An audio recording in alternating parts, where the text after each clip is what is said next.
You're transported back in time. No warning, no choice. Just bam, you open your eyes, and you're no longer in your cozy bed or climate-controlled room. You're in the year 1352. There are no phones, no toilets, no toothpaste. There's something crawling on your leg. Maybe a flea, maybe worse. The air smells fermented. You're lying on a pile of straw, covered in your own sweat. And you haven't even started your day yet. Welcome to the Middle Ages. This is not the fairy tale kingdom of knights and dragons. This is not a world of magical forests or noble kings with golden crowns. This is a world of mud, of misery, of monotony. In today's story, we won't just tell you what life was like. We'll make you live it, minute by minute. From the rooster's shriek at dawn to the creak of your bones as you try to survive the day. Forget Game of Thrones. The real medieval times were grimmer, dirtier, and far more uncomfortable. And worst of all, they were real. This isn't just a history lesson. It's a reality check.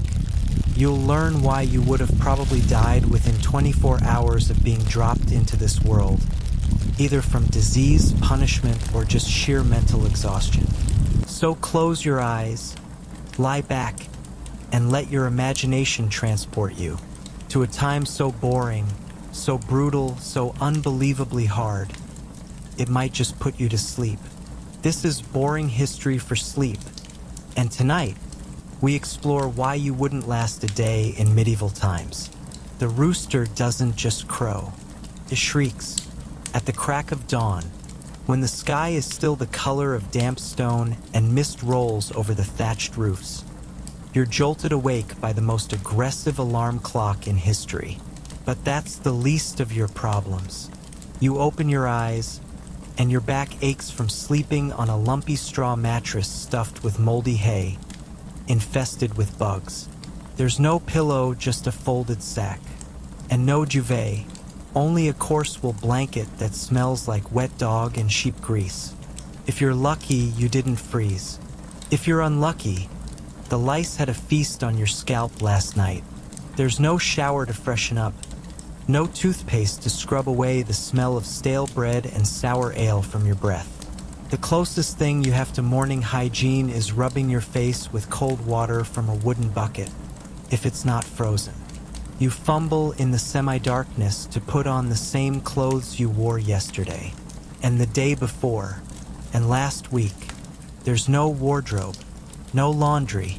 Your tunic, made of scratchy wool, is stained with sweat, dirt, and maybe a bit of chicken droppings from your last trip to the barn. If you're a peasant, and 90% of people were, your home is a single-room hut. No privacy. If you live with family, everyone's crammed in together. Kids, grandparents, maybe a goat. Yes, in some homes, animals slept indoors to keep warm. You're literally waking up next to livestock. But there's no time to dwell. You've got to get moving. Why? Because your master, your lord, your overseer, someone above you on the medieval food chain is already up. And if you're not on your feet soon, there's a beating in your future. So you stretch your stiff limbs, trying not to groan too loud. The floor is dirt. The air is damp. The workday is already beginning, and it's only just past sunrise. No emails, no morning coffee, just pure, unfiltered survival. Welcome to your medieval morning. Let's talk hygiene, or rather, the lack of it.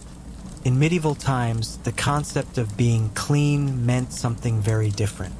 If you bathed once a month, you were considered refined. If you bathed once a year, well, you were still better off than most. Soap? Rare. Expensive. Sometimes made from animal fat and ashes when it was used at all. Most people didn't see the point of regular washing. Many believed water could carry disease through the skin. So instead of washing, people masked their scent with herbs, dried flowers, or layers of clothing. Let's paint the picture.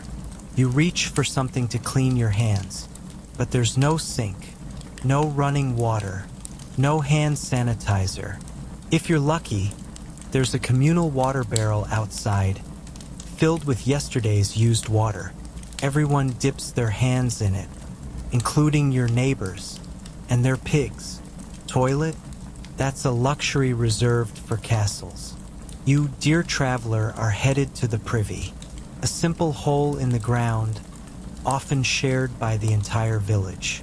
No doors, no privacy, and definitely no toilet paper. Instead, leaves, moss, if you're lucky, hay. And what happens to all that waste? Well, it runs into the river, the same river you might drink from, the same river where the butcher cleans his tools, the same river where children splash around. Now, if you're wealthy, maybe a noble or high-ranking church official, you get something a little better. A wooden box with a hole. Sometimes a servant, yes, a real person, is tasked with carrying your waste away. These people were called gong farmers. Their job? Collecting human excrement. Their pay? Decent. Their social status? As low as the contents of their bucket. Dental care? Let's just say, medieval smiles wouldn't sell toothpaste today. People chewed on sticks or rubbed their teeth with cloth. Cavities were common, infections were deadly, and teeth, they fell out early. Often, the only solution was yanking them out with pliers, no anesthesia, of course. And women, they had it even harder. Menstruation was a mystery, often feared or misunderstood. Sanitary products didn't exist. Most used rags or nothing at all. So, when we romanticize the Middle Ages, remember, they were dirty, not just a little dusty, but biologically hazardous.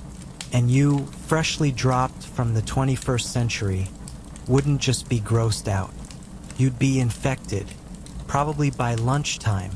So breathe deeply if you dare, because the scent of medieval life is as unforgettable as it is inescapable.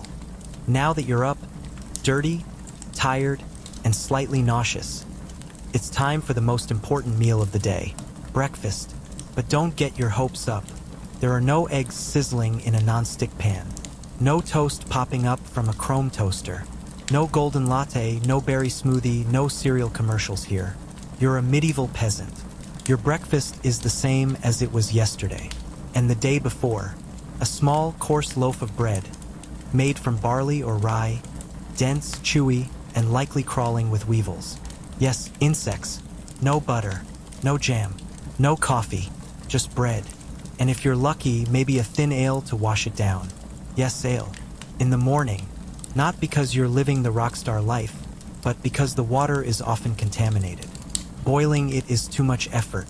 Ale being brewed is safer, so even children drink it. The term liquid breakfast takes on a whole new meaning. If you're a serf on a manor, you might be issued your ration by your lord. A hunk of bread, a ladle of weak pottage, essentially boiled grains or vegetables in broth, and that's it. Protein? Rare. Meat was a luxury. Cheese maybe once a week. Eggs? Only if your hen lays one. And you better not be caught stealing the Lord's chicken's egg. That's punishable. Now let's imagine you're slightly better off, a tradesman or a monk. Your breakfast might include gruel, boiled oats, water, maybe a pinch of salt. Exciting, isn't it? Monks often ate in silence, by the way. Strict silence. Chewing gruel, no talking. Surrounded by cold stone walls echoing your every swallow. The true breakfast of contemplation. If you're nobility, things improve dramatically. Roasted meats, honeyed pastries, preserved fruits, imported spices. But even then, the digestive science of the time was, let's say, questionable. You might eat swan. Yes, swan. Dressed in its own feathers, served cold. Regardless of status, cutlery is rare. You eat with your hands, maybe a spoon. Your plate is often a stale, thick slab of bread, called a trencher. When the meal is over, the trencher, soaked in sauce and grease, is either thrown to the dogs or given to beggars. No leftovers, no fridge, no hygiene score. And here's the catch. You can't just enjoy your breakfast. You have to eat it quickly before the sun rises higher. Because once it does, you're back in the fields, back in the shops, back to work. And trust me, the real suffering hasn't even begun yet. After your meager breakfast, chewing on bread that's more stone than sponge, you step outside. It's time to earn your place in this medieval society. But brace yourself, because the job market is brutal, and none of the jobs are ones you'd ever want to list on a resume. Let's start with one of the worst, the gong farmer. Their job? Collect human waste. Night after night, they descend into the cesspits beneath castles, monasteries, and townhouses, armed with nothing but a shovel, a lantern, and a stomach of iron. Their nickname? Nightmen. Their workplace? Filthy pits that reeked of death and disease. And if the gases didn't choke them, the occasional collapse of the cesspool walls might. They worked after dark because the stench was so foul, city officials banned them from doing it during the day. Now imagine you're promoted. Congratulations. You're now a rat catcher, a heroic-sounding name, until you realize the truth. Your job is to wade through sewers and alleys, crawling through rotting garbage and infected buildings, armed with a stick and a sack, trying to beat plague-carrying rats into submission. No gloves, no traps, just you and an army of beady-eyed disease distributors. Next job, tanner. This one sounds respectable until you learn what it involves. Tanners processed animal hides. They soaked them in a mixture of water, lime, and urine. Lots of urine. Human urine, often collected from public containers. They then scraped off hair and flesh by hand. Every day, covered in filth, up to their elbows in organic soup. It's said that tanners lived apart from others, not just because of their smell, but because the stench seemed to cling to their very souls. Feeling brave? How about being a fuller, someone who cleaned raw wool? Sounds nice until you learn the secret ingredient. More urine. Yes, again. Human urine was used to cleanse and bleach the wool. You'd stand barefoot, stomping the cloth in buckets of this noxious blend for hours. Still not convinced you've hit rock bottom? Let's go to the battlefield. Aerosmith. Dangerous. Precision work. Sparks flying. Your lungs fill with smoke and metal dust. Executioner. High profile, low morale. People fear you, but they never respect you. And if you botch a beheading, you're publicly shamed. Leech collector. Wade into marshes. Let blood-sucking creatures latch onto your legs. Gather them up. Sell them to medieval doctors. And pray none crawl anywhere too personal. Jobs were hard, dirty, repetitive. Most involved early death or lifelong injury. Child labor? Oh, that was normal. Kids worked as soon as they could walk. Sweeping chimneys, running errands, carrying coal. No unions, no holidays, no health care. You didn't work to live in medieval times. You worked to not die. And even that wasn't guaranteed. By now, your back hurts. You're tired. You've survived the filth, the labor, and the breakfast barely. But there's a far more silent enemy waiting for you. Disease. In medieval Europe, sickness wasn't rare. It was the background noise of life. People didn't wonder if they'd get sick.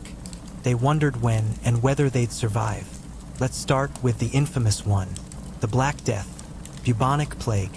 It swept across Europe in the 14th century and killed, by conservative estimates, over 25 million people. That's 1 out of every 3 Europeans. It began with a fever, then swellings in the armpits and groin, large, black, oozing buboes. Within days, you'd be unconscious, delirious, and then gone. There were no vaccines, no understanding of bacteria. Doctors believed it was caused by bad air, miasma, or divine punishment. So what did they do? They wore long robes, bird-like masks filled with herbs, and poked at you with sticks. If you were rich, they bled you with leeches. If you were poor, they prayed over you. Sometimes, they'd cut you open and let the bad blood out. That often just let all your blood out. Common remedies included drinking mercury. Yes, mercury. Applying a paste of crushed emeralds to your wounds. eating powdered ground-up bones, burning aromatic herbs and dancing around in circles. Oh, and did you have a toothache? Don't expect a gentle dentist. You'd be tied to a chair while a blacksmith used pliers to rip your tooth from your skull, often taking part of your jaw with it. Wounds? Cauterized with red-hot irons. Boils? Lanced with dirty knives. Headaches? Drilled into with a metal spike. Yes, trepanation was real. And if you had mental illness, they might call you possessed, tie you up, bleed you, or worse, lock you in a damp monastery cell and leave you there. Childbirth was deadly, for both mother and child. No sanitation, no antibiotics. 1 in 3 women died giving birth. Infections, smallpox, measles, leprosy, dysentery, cholera, even a small cut could kill you. A sneeze could be a death sentence. And through it all, the doctors kept prescribing prayers, herbs, and bleeding, because the truth was no one really knew what they were doing. In the Middle Ages, medicine wasn't about healing. It was about surviving with hope. You might think, if I just keep my head down and follow the rules, I'll be fine. But in the Middle Ages, the rules were the real problem. Justice wasn't about fairness. It was about fear, spectacle, and superstition. Let's say someone accuses you of stealing a loaf of bread. Today, you'd get a lawyer, maybe a fine, maybe community service. Back then, you might face trial by ordeal. One method, they'd heat a metal rod until it was red hot, then hand it to you and ask you to walk 3 paces. 3. With the burning iron in your bare hand. Then they'd wrap your hand in cloth, wait 3 days, and unwrap it in front of a priest. If the wound was infected, you were guilty. If it wasn't, miracle. You're innocent.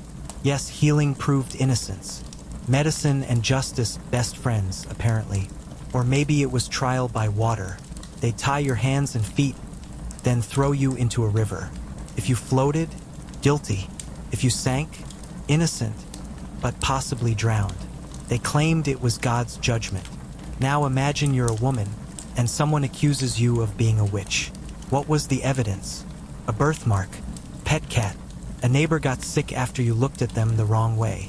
That's enough to get you dragged to the square, tied to a post, and burned alive. No proof needed. Let's say you were convicted of something more serious, like rebellion or heresy. The punishment? Hanging, drawing, and quartering. It wasn't just execution, it was a message. They'd hang you until you were nearly dead, then cut you open, then remove your organs, then chop your body into 4 parts and send them to the corners of the kingdom. Why? Because the law wasn't about stopping crime. It was about control. Petty theft might mean losing your hand. Poaching a deer on the king's land? Death. Blasphemy? Tongue removal. And prisons? They weren't for reform. They were for waiting. Waiting for your trial. Waiting for the Lord to return from war. Waiting to die. Cells were dark, damp, and disease-ridden. Food came from family if you had any. Otherwise, you starved. And remember, almost no one could read or write. So understanding the law? Impossible. Breaking it? Inevitable. Justice in the Middle Ages was swift, brutal, and blindfolded by fear, not fairness. In short, you wouldn't stand a chance. Let's say you get lucky. Instead of waking up in a flea-ridden straw bed, you're reborn in the Middle Ages as a noble. Finally, you think, luxury. Well, yes and no. Let's compare your day to that of a peasant. The peasant's world. You rise with the sun or before it, dragging your aching limbs from the ground. Your hut has no chimney, so the smoke from last night's fire still lingers, clinging to the thatch, to your clothes, to your lungs. You step outside and immediately get to work. You're farming the Lord's land, not yours. Every crop you grow, every animal you raise, it belongs to Him. You get a small share. Maybe, if the harvest is good. You work with simple tools. No metal plow, no horse, just your hands, your back, and time. Your food? What little you saved from yesterday. Your breaks? Rare. Your rights? Fewer. Sundown means exhaustion, not rest. Dinner is another slice of hard bread and thin stew. Then sleep, maybe. Now shift to the noble's world. You wake not to roosters, but to servants. A basin of lukewarm water is brought to your bedside. You don a velvet robe, thick wool stockings, leather boots. You're not dressing for labor, you're dressing for display. Breakfast is served in the great hall. Eggs, bread soaked in spiced wine, maybe even imported dates if the trade routes are safe. You don't work in fields. You discuss estate business, oversee taxes, train in the courtyard with your sword, or ride your horse for sport. You dine at noon, feast at dusk, and entertain guests late into the night with music, minstrels, or stories by firelight. It sounds like paradise until you look deeper. Nobles are constantly at risk of losing everything. One wrong word to the king, exile, or worse, lose a battle, your lands are seized, your family dishonored. Marriages are arranged, not chosen. Political alliances sealed with a handshake and a wedding ring. Your children are sent to other noble houses to serve as pages or wards. You live in a castle, yes, but castles are not cozy. They're cold, dark, drafty, filled with rats, and always under threat of siege. Even your food could kill you. Spices covered up the taste of rot. Poison was a common fear. Some nobles kept personal food tasters. Others wore gemstone rings, believed to change color in the presence of toxins. And remember, medicine doesn't discriminate. Noble or not, the plague will still knock at your door. So who had it worse? The peasant, born into toil and hardship? Or the noble, born into power, but shadowed by risk? It depends. But one thing's certain, neither world would feel like home to you, because neither had electricity, or medicine, or comfort, or freedom. In the Middle Ages, life wasn't about thriving. It was about surviving, whether you were born in a hovel or a hall. By now, you might be thinking, surely it wasn't all that bad. I mean, castles, knights, chivalry, right? The myths. Hollywood has given us polished armor, courtly love, and noble quests. But the truth is far from the fairy tale. Let's start with castles. They weren't romantic stone mansions. They were military structures, built to defend, not to dazzle. Cold, damp, dark. Windows were tiny. Heat was non-existent. The great halls were drafty and echoing. And yes, people did relieve themselves in buckets, corners, and stairwells. Even royalty. Then there's chivalry. We picture noble knights pledging their lives to protect the weak, defend the innocent, and honor women. In reality, most knights were brutal enforcers. Chivalry was more of an ideal than a code, and it applied mostly to how knights treated each other. Not peasants, not women, not enemies. Looting villages, abusing power, and waging petty wars were common.